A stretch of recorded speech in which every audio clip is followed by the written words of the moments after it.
Good morning, students. Today's our topic is basic process of laser. Before to start this topic, सबसे पहले हम देखेंगे कि laser होता क्या है. Laser LASER.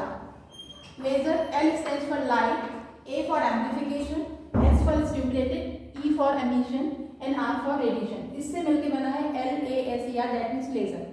Laser is the process by which an atom can emit radiation. This is called laser. Laser के नाम से ही लग रहा है कि लेजर का जो बेसिक प्रिंसिपल क्या है, स्टिमुलेटेड एमिशन. लेजर किस पे बेस्ड है? स्टिमुलेटेड एमिशन के प्रिंसिपल पे काम करता है. पर ये स्टिमुलेटेड एमिशन होता क्या है? एमिशन तो हम सब जानते हैं कि अपनी एनर्जी को अपनी बॉडी से रिलीज करना, is called emission. But what is stimulated? This is the new term जो आपने पहली बार अभी सुन रहे होंगे कि स्टिमुलेटेड एमिशन क्या होता है. ओके, तो before to understand what is stimulated emission, हमें सबसे पहले ये देखना पड़ेगा कि लेजर के अंदर प्रोसेस कौन कौन से इन्वॉल्व होती है. ठीक है, तो देखते हैं जो हमारा मेन टॉपिक है. लेजर के अंदर 3 टाइप्स की प्रोसेस इन्वॉल्व होती है. The first one is absorption and the second is stimulated emission and the third is stimulated. This is the main principle of laser. Okay, तो स्टिमुलेटेड एमिशन को समझने के पहले हमें समझना पड़ेगा कि एब्जॉर्प्शन क्या होता है, स्पॉन्टेनियस एमिशन क्या होता है, स्टिमुलेटेड एमिशन क्या होता है. ओके, तो लेट्स स्टार्ट. एब्जॉर्प्शन. जब हम एब्जॉर्प्शन की बात करते हैं तो एब्जॉर्प्शन की कंडीशन ही तभी आती है जब एटम्स के पास एनर्जी नहीं होती है. जब एटम्स के पास एनर्जी नहीं होगी, जैसे कि रूम टेम्परेचर में कोई भी मटेरियल, सपोज जैसे ये मटेरियल है, तो रूम टेम्परेचर पे इसके सारे के सारे एटम्स कहाँ पाए जाएंगे? ग्राउंड स्टेट में. वाई ग्राउंड स्टेट में? ऑब्वियसली जब उसके पास एनर्जी नहीं है तो एटम्स कहाँ होंगे? ग्राउंड स्टेट में होंगे. ठीक है, ground state that means E1 is the ground state and E2 is the excited state. यहाँ पर हमने E1 को ग्राउंड स्टेट के लिए यूज किया है, E2 रिप्रेजेंट कर रहा है एक्साइटेड स्टेट को. ठीक है, एनर्जी नहीं है इसलिए सारे के सारे एटम होम स्टेट में है. हम सबको पता है ग्राउंड स्टेट को हम होम स्टेट बोलते हैं. ठीक है, जैसे ही हम एटम को यहाँ पे एनर्जी प्रोवाइड करेंगे, कितनी एनर्जी प्रोवाइड करेंगे? E2 minus E1. क्यों इतनी एनर्जी प्रोवाइड करेंगे? अगर हम यहाँ पे बैठे और हमें यहाँ तक जाना है तो हमें एनर्जी कितनी चाहिए? इस गैप के बराबर चाहिए. तो E2 माइनस E1 के ऑर्डर की एनर्जी हम देंगे. इतनी एनर्जी जितनी जैसे ही हम एटम को देंगे एनर्जी गेन करेगा एटम और कहाँ चले जाएगा? एक्साइटेड स्टेट में. This is the process of absorption. ठीक है, now the second process. Second process absorption होती है फर्स्ट प्रोसेस, और सेकंड क्या होती है? एमिशन होती है. हम सबको पता है 2 टाइप की प्रोसेस हर मटेरियल के अंदर इन्वॉल्व होती है. पहला होता है एब्जॉर्प्शन, दूसरा होता है एमिशन. फॉर एग्जांपल वाटर को हीट अप करना. जब पानी को हम गर्म करते हैं तो एब्जॉर्प्शन की प्रोसेस कराते हैं.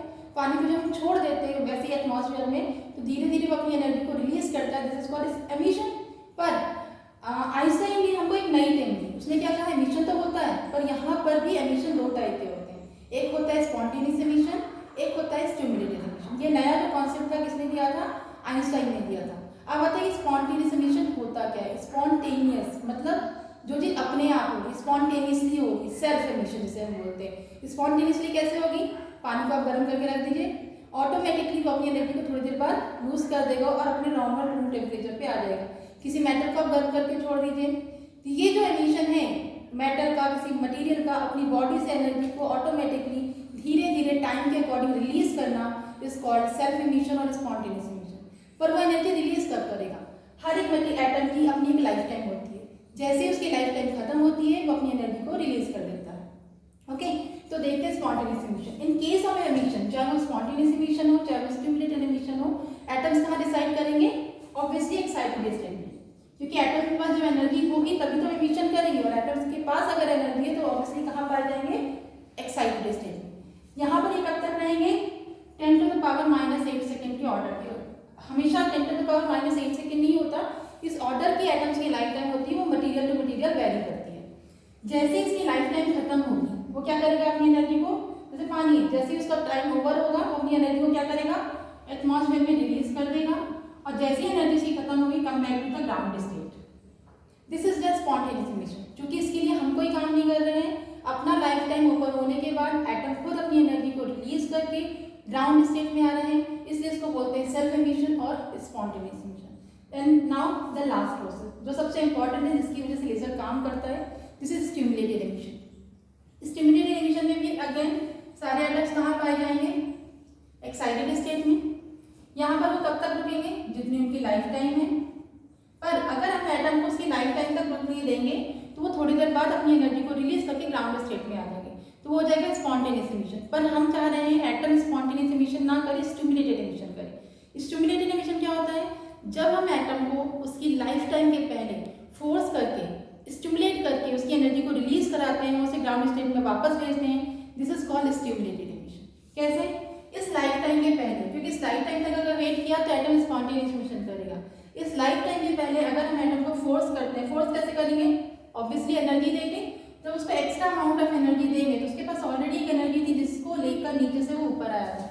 जब उसे एक्स्ट्रा अमाउंट ऑफ एनर्जी देते हैं तो वो उस एनर्जी को बैलेंस नहीं कर पाता है और क्या कर देता है, उस एनर्जी को, सीधी सी बात, जब बैलेंस नहीं कर पाएगा तो पूरी की पूरी एनर्जी को क्या करेगा, एटमॉस्फेयर में रिलीज कर देगा by emission of extra photon. क्योंकि एक फोटोन लेके तो ऊपर गया था, आपने एक्स्ट्रा एनर्जी, डबल एनर्जी होगी, दोनों को बैलेंस नहीं कर पाया, उसने क्या किया, उस एनर्जी को एटमॉस्फेयर में रिलीज कर दिया और कहाँ आ गया, बैक टू ग्राउंड स्टेट। तो दिस इज द प्रोसेस। जब हम एटम को पुश करके, फोर्स करके, स्टिमुलेट करके जबरदस्ती उससे एनर्जी को रिलीज कराते हैं, इस कॉल्ड स्टिमुलेटेड एमिशन। ठीक है, तो these are the basic process involve in laser. पर जो उसका प्रिंसिपल है वो है स्टिमुलेटेड एमिशन। पर इसका ये बिल्कुल मतलब नहीं है कि लेजर में सिर्फ स्टिमुलेटेड एमिशन इन्वॉल्व होता है। जितना स्टिमुलेटेड एमिशन का रोल है लेजर के लिए, उतना ही एब्जॉर्प्शन और स्पॉन्टेनियस का है। क्योंकि बिना एब्जॉर्प्शन के एटम एनर्जी गेन नहीं करेगा, तो आप उसका स्टिमुलेटेड एमिशन कैसे करवाएंगे? और स्पॉन्टेनियस एमिशन जो है वो स्टिमुलेटेड एमिशन के लिए ट्रिगरिंग का काम करता है, जिससे स्टिमुलेटेड एमिशन स्टार्ट होता है, इसलिए स्पॉन्टेनियस एमिशन भी इंपॉर्टेंट है। तो these are the 3 basic process जिसकी वजह से लेजर काम करता है, जिसकी वजह से लेजरिंग की प्रोसेस होती है। तो ये आपकी बेसिक प्रोसेस थी लेजर की। इसके बाद जो इसके आगे का टॉपिक है आइंस्टाइन कोएफिशिएंट, जो इन प्रोसेस से रिलेटेड है, वो मैं आपको नेक्स्ट लेक्चर में समझाऊंगी। Thank you.